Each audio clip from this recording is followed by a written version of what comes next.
ದೊಡ್ಡಗೌಡರ ಕೋಟೆಯಲ್ಲಿ ಸಿದ್ದರಾಮಯ್ಯನವರ ಘರ್ಜನೆ ಜೋರಾಗಿತ್ತಿವತ್ತು. ಹಾಸನದಲ್ಲಿ ಬಿಜೆಪಿ ಜೆಡಿಎಸ್ ವಿರುದ್ಧವಾಗಿ ಸಿಎಂ ಗುಡುಗಿದ್ರು. ಚನ್ನಪಟ್ಟಣದಲ್ಲಿ ನಿಖಿಲ್ ಗೆಲುವಿಗೋಸ್ಕರವಾಗಿ ದೇವೇಗೌಡರು ಕಣ್ಣೀರು ಹಾಕಿದ್ದು.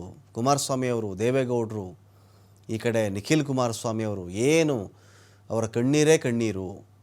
ಸಿದ್ದರಾಮಯ್ಯ ಅವರ ಗೌರವಭಂಗ ಮಾಡಿಬಿಡ್ತೀವಿ ಅಂತ ಮಾತಾಡಿದ್ರಲ್ಲಪ್ಪ, ಚನ್ನಪಟ್ಟಣದಲ್ಲಿ ಮಾಡಿದ್ರ. ಕಾಂಗ್ರೆಸ್ ಸರ್ಕಾರವನ್ನು ಕಿತ್ತೊಗೆಯಿರಿ ಅಂಥೇಳಿ ಹೇಳಿಬಿಟ್ಟಿದ್ರು ಜೋರಾಗಿ.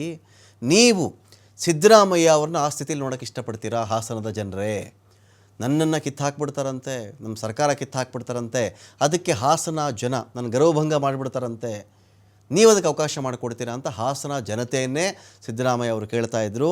ಮೊಮ್ಮಗನನ್ನು ಗೆಲ್ಲಿಸಬೇಕು ಅಂತೇಳಿ ಚನ್ನಪಟ್ಟಣದಲ್ಲಿ ಇದೇ ದೇವೇಗೌಡರು ಕಣ್ಣೀರು ಹಾಕ್ತಾರೆ. ಹಾಸನದಲ್ಲಿ ಅದೆಷ್ಟೋ ಮಹಿಳೆಯರು ಆತಂಕದಲ್ಲಿ ಕಣ್ಣೀರು ಸುರಿಸ್ತಾ ಇದ್ದಾರೆ. ಯಾವತ್ತಾದರೂ ಇದೇ ದೊಡ್ಡಗೌಡರು ಬಂದು ಹಾಸನದ ಮಹಿಳೆಯರಿಗೆ ಬಂದಂಥ ಸ್ಥಿತಿಗೆ ಸಂಬಂಧಪಟ್ಟಂತೆ ಅದನ್ನು ನೋಡಿ ಮರುಗಿದ್ರ, ಸೊರಗಿದ್ರ, ಕಣ್ಣೀರು ಹಾಕಿದ್ರ? ಹಾಸನದ ಮಹಿಳೆಯರಿಗೆ ಏನು ಸ್ಥಿತಿ ಬಂದಿತ್ತು, ಎಷ್ಟೆಲ್ಲ ಹೆಣ್ಣುಮಕ್ಕಳು ಕಣ್ಣೀರು ಹಾಕಿದ್ರು? ಆವಾಗ ದೇವೇಗೌಡರು ಬಂದಿದ್ರಾ? ಜೊತೆಗೆ ನಾವು ಮಾತಾಡಿಬಿಟ್ರೆ ಬೇರೆಯವರು, ನಾವು ಬೇರೆ ಸಮುದಾಯದವರು ಅಂತ ಅಂದ್ಕೊಂಡ್ಬಿಡಬಹುದು. ಇದೇ ದೇವೇಗೌಡರು ಒಕ್ಕಲಿಗ ನಾಯಕರನ್ನ ಬೆಳೆಸಿದ್ದಾರಾ ಹೇಳಿ? ಸಿದ್ದರಾಮಯ್ಯವ್ರು ಕೇಳಿದಂಥ ಪ್ರಶ್ನೆ. ನಾವು ಬಿಡಪ್ಪ, ನಾವು ಮಾತಾಡಿದ್ರೆ ನಾವು ಟಾರ್ಗೆಟ್ ಮಾಡಿಬಿಟ್ವಿ ಹಾಗೆ ಹೀಗೆ ಅಂತ ಮಾತಾಡ್ತಾರೆ.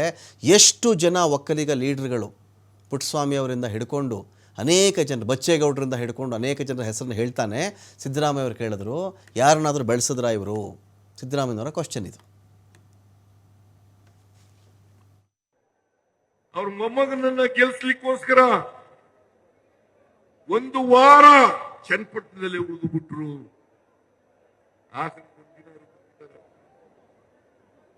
ಯಾವತ್ತಾರೋ ಹಾಸನಕ್ಕೆ ಬಂದಿದ್ದಾರ? ಏನ್ ದೇವೇಗೌಡ, ಕುಮಾರಸ್ವಾಮಿ, ನಿಖಿಲ್ ಕುಮಾರಸ್ವಾಮಿ ಎಲ್ಲ ಕಣ್ಣೀರು ಹಾಕಿದ್ದೇ. ಇಲ್ಲಿ ಪಾಪ ಹಾಸನ ಜನ ಕಣ್ಣೀರಲ್ಲಿ ಕೈ ತೊಳಿತಾ ಇದ್ದಾರೆ.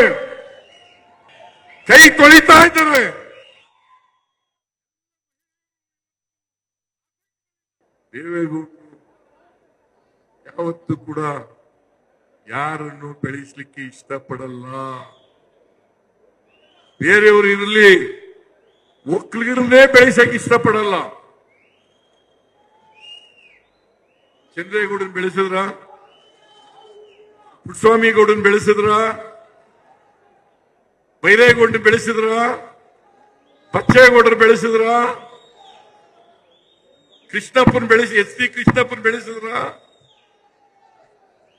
ನಾಗೇಗೌಡರು ಬೆಳೆಸಿದ್ರ, ಬಚ್ಚೇಗೌಡರನ್ನು ಬೆಳೆಸಿದ್ರ, ವೈಕೆ ರಾಮಯ್ಯನ್ ಬೆಳೆಸಿದ್ರ?